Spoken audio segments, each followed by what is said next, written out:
Well, man, that hike was cold and windy.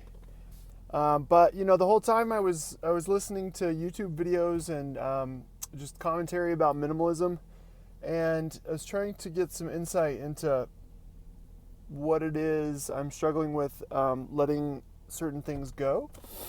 And man, it's just what I'm finding about minimalism is really that it's a personal journey. It's gonna be different for everybody. But when you start giving things up, what you become confronted with are the absence, the voids. Um, I know that I've been deliberating for several weeks on a box of various things to get rid of, and just like I've got things whittled down to a certain point, and I'm not taking it any further. And I've just been stuck, paralyzed right there. Like, what do I do? And for example, I just gave my shot glass collection away to a good friend. I don't drink anymore, and I'll never like pour shots at my place of dwelling. And but I've collected them from all over the place, and it's like for some reason I've been toting them around forever, and so I was trying to figure out how to be at peace with giving those things away. And once I did, I mean, just like all the videos say, it's true. I definitely felt lighter, and um, I felt better. But you're then faced with the absence, the void of whatever those things were holding on to. And I think that's the juncture where people begin to question themselves and say, like, well, who am I then? And what do I do with my time? Or if I don't carry these things around, then who am I? And that's kind of what I'm facing. I feel like I know who I am. And unfortunately, one of the things I know about myself is I have a really hard time letting go of memories. And it's like I have a fear that I'm not going to remember those things anymore without the item to jog the memory, maybe. Or, for example, books.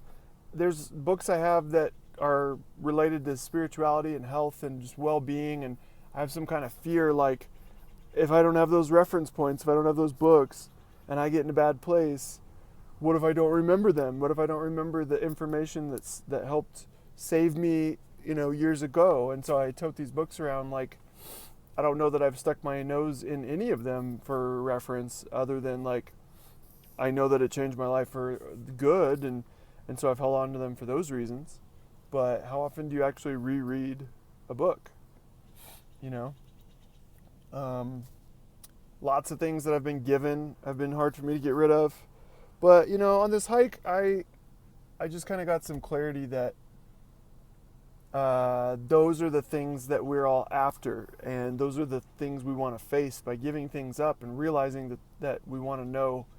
I want to know more, not just who I am, but like I want to start living life in accordance with my values and what I think is important and what I want to do with the limited amount of time I have. I don't want to be a casualty of old age and whatever, and not have had the time, or worse, what I'm experiencing is not having the energy.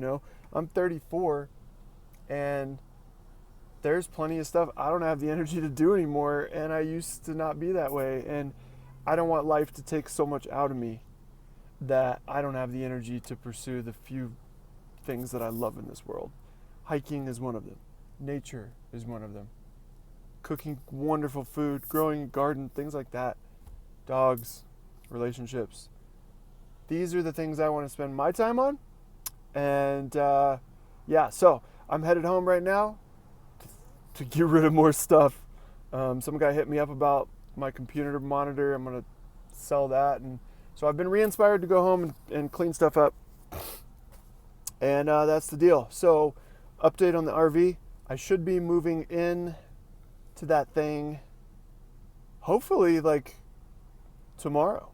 Although I don't know that I will start sleeping in it until next Sunday, but we'll see. Yeah, I kind of want to give it a try. The weather's just now starting to clear up. The one thing I got to get straight, I got to figure out how to get heat in that thing when I'm not connected to electricity. I need the electricity to spark the propane. Like you can't light the pilot for some reason without the electricity, and I don't know anything about that. So I got to figure out how to get the heater lit without being plugged up at a campsite, so I can roam free and not freeze my ass off at night. Still down in like the 41 range, and then there's a potential risk of another frost over the next 2 weeks, but I doubt it. So anyways, that's what's up. I'm gonna go home and give more things away and get prepared for moving into the RV. Peace.